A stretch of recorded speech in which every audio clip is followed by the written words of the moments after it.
Hari ini tepat mereka dibebaskan dari karantina. Hukuman itu adalah sebuah hukuman akibat kebodohan dan tingkah kanak-kanak yang mereka lakukan.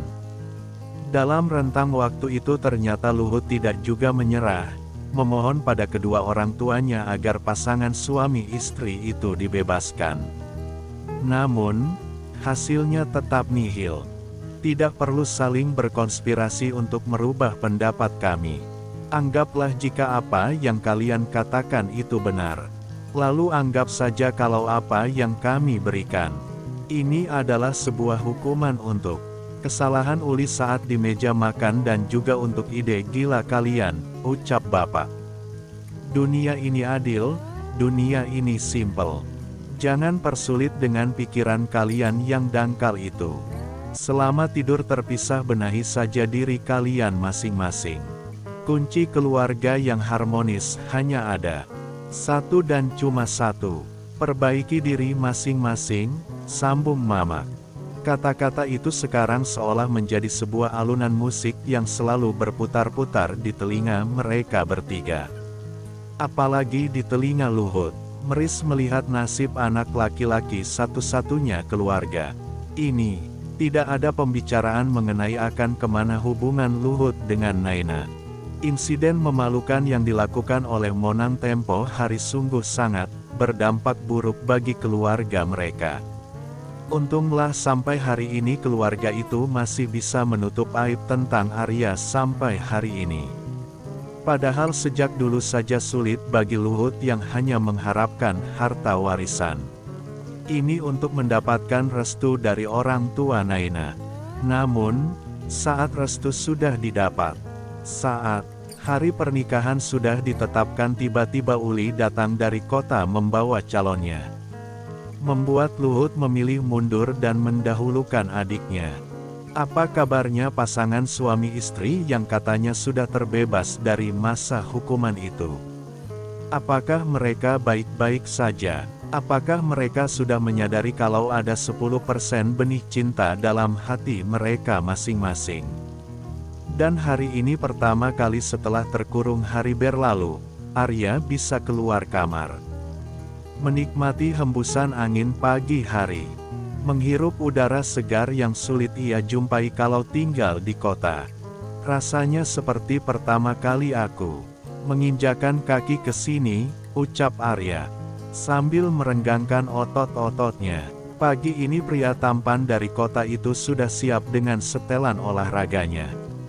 Dia ingin berlari selama 30 menit untuk melatih kembali otot-otot yang sudah kaku akibat kurang pergerakan. Dari arah belakang Arya, tepatnya dari dalam rumah, keluar seorang wanita cantik.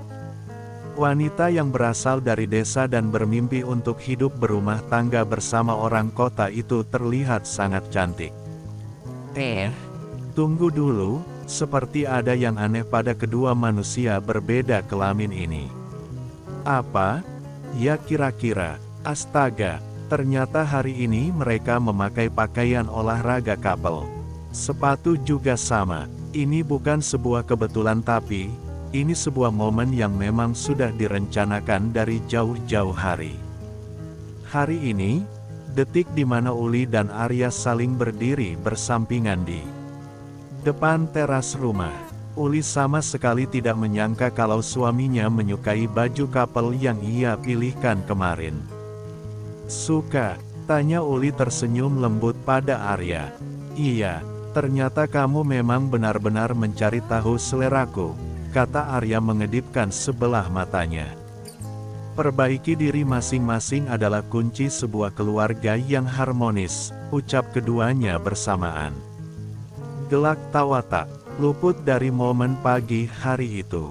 Uli, aku harap kamu tetap bertahan sampai aku benar-benar mencintaimu. Sekali lagi kutegaskan, aku adalah laki-laki normal.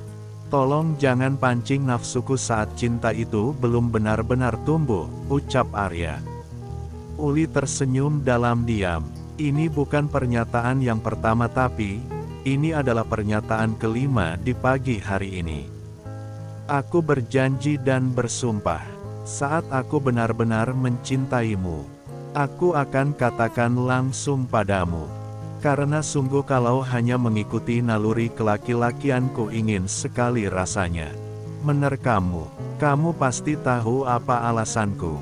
Aku mohon, tetap bertahan sampai hari itu tiba. Mungkin tidak akan lama lagi. Siapa tahu hari itu datang tepat 99 hari nanti. Mereka pun melangkah keluar, berlari kecil berkeliling desa. Tidak berapa lama Keleng datang menghampiri mereka berdua. Berbincang-bincang dengan mereka. Tapi, banyakan lebih ke Uli karena Uli temannya. Tiba di mana momen mendebarkan, Keleng memberanikan diri menyatakan cinta di hadapan Uli. Di mana Arya tidak jauh di dekatnya mendengar pernyataan itu. Setelah selesai mengucapkan itu, Keleng berlari menjauh meninggalkan mereka berdua. Membuat mood siapapun pasti bakalan hancur. Kebetulan itu berada di posisi Uli saat ini. Niat hati ingin menghabiskan waktu pagi berdua dengan suami malah dipertemukan dengan si Keleng. Bang, pulang aja yuk, pinta Uli sedikit merengek. Keleng sudah pergi jauh. Pria berkulit hitam pekat itu menelusuri jalan lurus yang ada di hadapan Uli dan Arya. Uli melirik ke arah suaminya yang berada tepat di sisi sebelah kanannya. Sejak ia mengatakan ingin pulang, Arya sama sekali tidak merespon ucapannya. Ternyata Arya sedang termenung sambil menatap punggung Keleng yang sudah menjauh itu. Bang, panggil Uli menepuk pelan bahu Arya. Hah? Ya, ada apa? Tanya Arya sambil mengusap wajahnya. Kenapa memandangnya seperti itu? Tanya Uli mengerutkan keningnya. Tidak, aku hanya kagum padanya. Berpuluh-puluh tahun memendam rasa padamu tapi, baru kali ini dia berani mengungkapkannya. Itu pun di hadapan suami sahmu. Arya tersenyum miring, cukup salut. Melihat keberanian yang baru saja Keleng lakukan. Aku bahkan tidak pernah tahu kalau dia menyukaiku. Sejak kecil kami adalah teman dekat tapi, entah mengapa saat SMP Keleng memilih menjauh.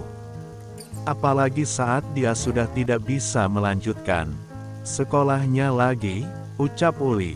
Ada rasa sedih saat Uli mengatakan itu. Tapi, bukan berarti dia sedih karena mendengar pengakuan perasaan Keleng padanya.